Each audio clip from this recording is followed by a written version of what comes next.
从广东佛山开纯电动汽车到湖北武汉，全程记录行驶过程，充分体验了纯电动汽车的缺点。这辆车一共是开了1000多公里，花费了90块钱，每公里只要9毛钱，看上去真的非常省钱。不过我们也算了一笔账，现在发现省油并非是一件好事。现在纯电动汽车真正的痛点真的是让人非常的扎心啊！从佛山出发，大约是中午11点，充满电上了高速，因为路上还是比较热的，偶尔需要开一下空调。到韶关的时候，行驶了近300多公里，续航里程是149公里，相当于整个续航里程达到了6.6折。本想着先充电，但这里却是一个非常大的停车场，人非常多，然后有几个车主正在排队等充电。于是我们就去了下一个服务区，在手机上面查阅了之后啊，距离下一个服务区还有70多公里呢。可是万万没有想到，开车的时候没有注意经过了服务区，一下子就跑过去了，立刻赶紧查看，最近的服务区显示还有45公里的路程，现在看剩余里程只有65公里了。根据以往的经验，这剩余里程可是很难达到的，所以只能选择保守驾驶，将全程速度降到了90公里每小时，匀速行驶，空调呢也不敢再打开了，关掉音乐，一切能省电的设备全部都给它关掉。这期间车上的4个人看到剩余里程也是越来越少，焦虑症都犯了，每隔一段时间都要看看剩余里程，心里啊都捏了一把汗，生怕大不了终点。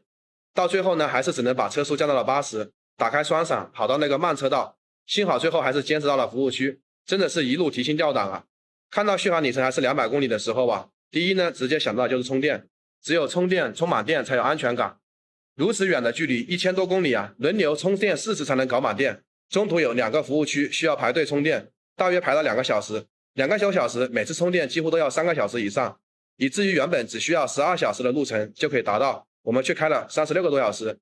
整个事情呢真的是费时啊又费脑筋，耽误时间耽误太久了。这次旅行可谓是将纯电动汽车的缺点充分体验了出来。回来以后第一件事就准备卖掉这个纯电动汽车，然后呢再买辆燃油车。但万万没想到的是啊，原本19万买的纯电动汽车，只开了1年多，跑了一天的二手车市场，大多数都是摇头不肯收，只能收个7、8万块钱，这价格呢肯定是舍不得卖的，只好继续开。关于纯电动汽车，我的观点，第一，纯电动汽车的优势的确非常明显，主要体现在省电、充电省钱。前面咱们所说的100公里只要9毛钱左右，与燃油车相比啊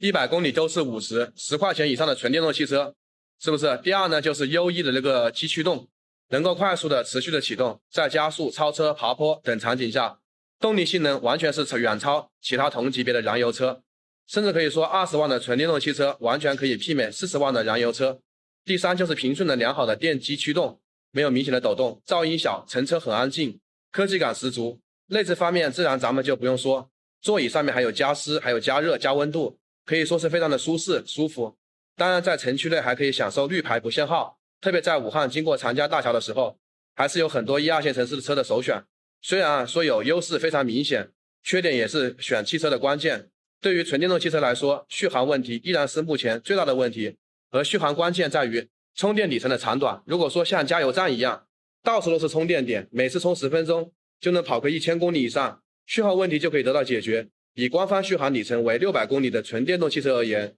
这款车最多只能跑到300多公里，相符的幅度是60%到70%。为什么会觉得纯电动汽车省油而不省钱？由于受到里程数的限制、保值率、电池保修政策，现在才体会到纯电动汽车的省油并不是真正的省钱。不知道大家怎么看？也欢迎大家在评论区留言讨论吧。